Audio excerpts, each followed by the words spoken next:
Digestro, seu podcast genial de resumos, resenhas, ampliar seu repertório intelectual. Pega a ideia, leva adiante, mas saber em cada instante. Digesto, conhecimento essencial.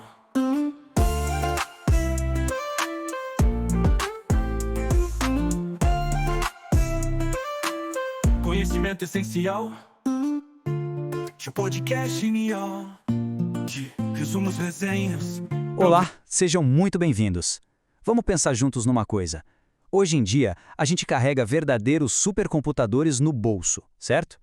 Então, por que será que a leitura digital, na maioria das vezes, ainda se parece tanto com uma simples página de papel? A tecnologia prometeu uma revolução no aprendizado, mas será que ela está mesmo ajudando a gente a ir mais fundo nos textos? Hoje, a gente vai explorar uma ideia que pode mudar isso. Como a tecnologia pode nos ajudar não só a ler, mas a interpretar de um jeito visual, criando significados totalmente novos. Bom, e para guiar nossa conversa, aqui está o nosso roteiro. A gente começa entendendo o problema principal, que é o paradoxo da leitura digital. Depois, vamos construir uma base sólida, conhecendo 3 modos diferentes de análise de texto. A partir daí, a gente vai ver como o design entra em campo para criar ferramentas de interpretação visual e como é possível ter um diálogo, sim, um diálogo, com os algoritmos. E isso vai nos levar a um conceito fascinante de hackear textos para uma nova compreensão. E claro, no final a gente amarra tudo com os pontos-chave e a conclusão. Vamos nessa? Então vamos começar com um desafio que é bem do nosso tempo. O mundo digital nos abriu um universo de possibilidades, né? Mas quando o assunto é leitura profunda, aquela leitura de verdade, parece que a gente caiu num paradoxo.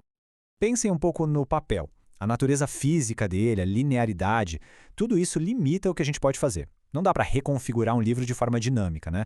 Já o meio digital, nossa, ele é incrivelmente flexível.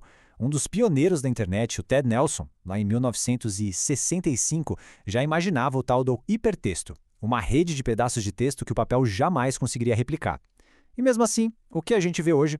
A maioria das nossas ferramentas digitais só imita o papel, deixando de lado um potencial gigantesco para criar estruturas complexas e não lineares. E isso tudo nos traz para a pergunta que realmente importa, especialmente para quem está na área da educação. Como é que a gente pode projetar ambientes digitais que de fato aprofundem a interpretação, que nos ajudem a ir além da superfície do texto, em vez de só oferecer mais um link para clicar, mais uma notificação para nos distrair? É essa pergunta que norteia toda a pesquisa que a gente vai analisar hoje. Para responder essa pergunta tão complexa, primeiro a gente precisa dar um passo atrás e entender as diferentes maneiras como nós abordamos um texto. A pesquisa que vamos ver se apoia em 3 modos bem distintos de análise textual, que são, na verdade, a base teórica para todas as ferramentas que vamos conhecer. O primeiro modo é a famosa leitura atenta, o close reading. Essa é a prática acadêmica clássica, sabe? É aquela leitura cuidadosa, focada, que busca desvendar as várias camadas de significado de um texto. Envolve técnicas que muitos aqui conhecem, fazer anotações nas margens, sublinhar o que é importante, e o fundamental, dialogar com os argumentos do autor para formar uma compreensão crítica profunda. É um processo bem ativo de construir conhecimento. O segundo modo.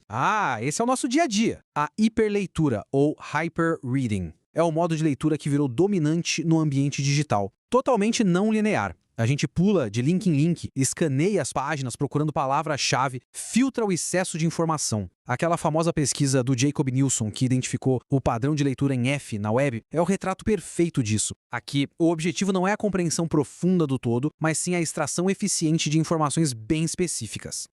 E por fim, temos o terceiro modo, a leitura de máquina, ou machine reading. Aqui, a gente entra no mundo dos algoritmos que analisam quantidades gigantescas de texto para identificar padrões que seriam invisíveis para o olho humano. Eles conseguem encontrar relações de significado entre palavras, a frequência de certos termos e até revelar estruturas que estão ali, escondidas em massas de texto. É a força do processamento de linguagem natural trabalhando a nosso favor. Certo. Então, como é que a gente junta esses 3 mundos? Como projetar ferramentas que combinem a profundidade da leitura atenta, a flexibilidade da hiperleitura e o poder da leitura de máquina? É exatamente aqui que a gente mergulha na metodologia da pesquisa. A abordagem usada foi a pesquisa através do design. O que isso quer dizer? Bom, em vez de só escrever um artigo teórico, os pesquisadores foram lá e construíram ferramentas de verdade.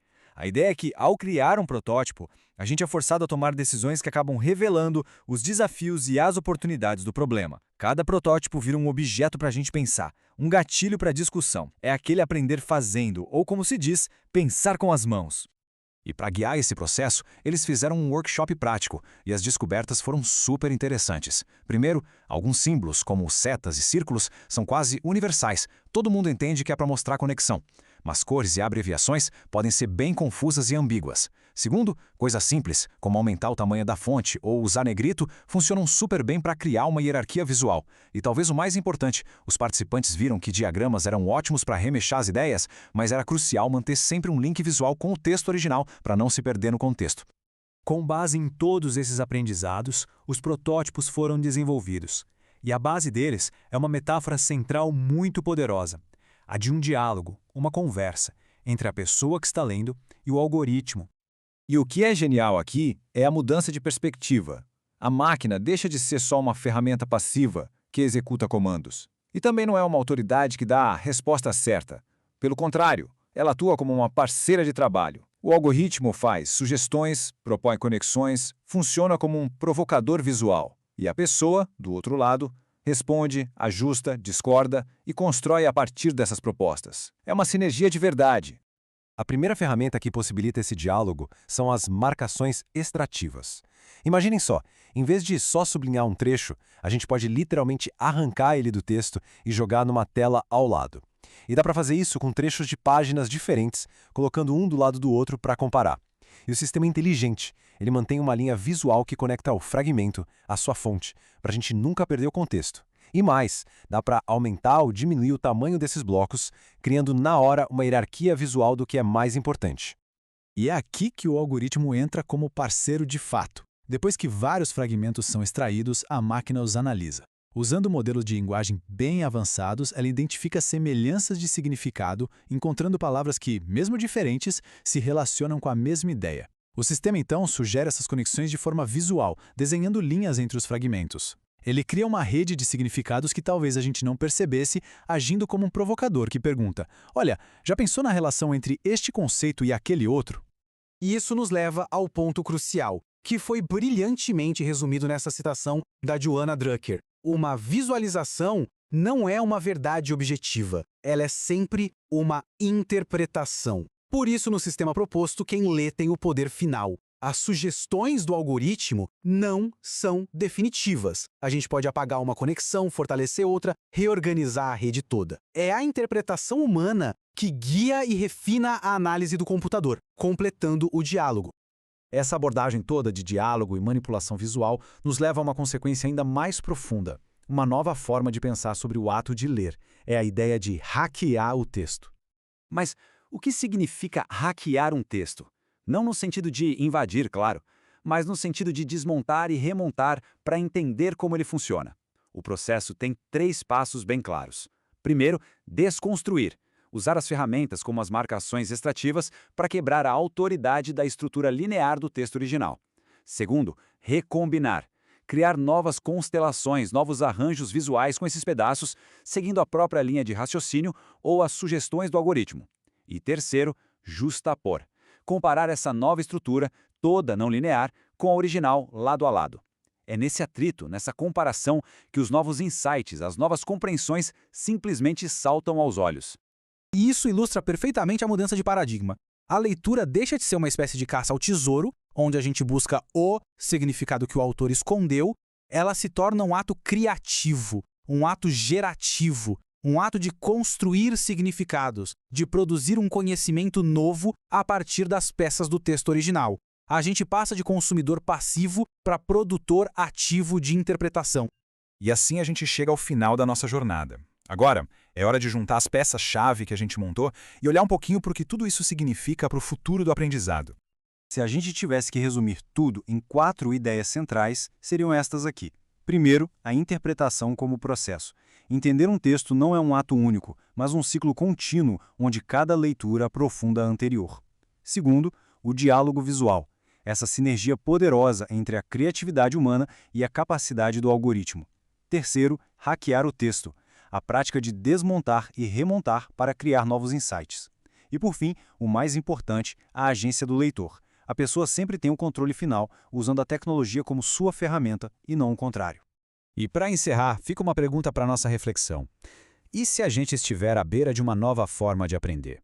Uma em que o objetivo não é mais que todo mundo encontre a única interpretação correta, mas sim capacitar cada estudante a construir seus próprios significados, de um jeito visual, dinâmico e, quem sabe, até colaborativo.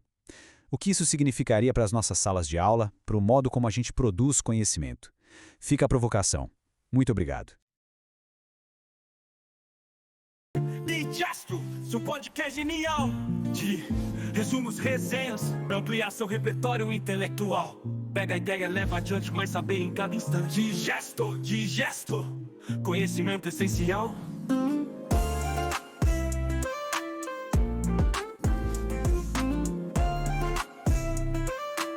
Conhecimento essencial. Seu podcast genial de resumos, resenhas, pra ampliar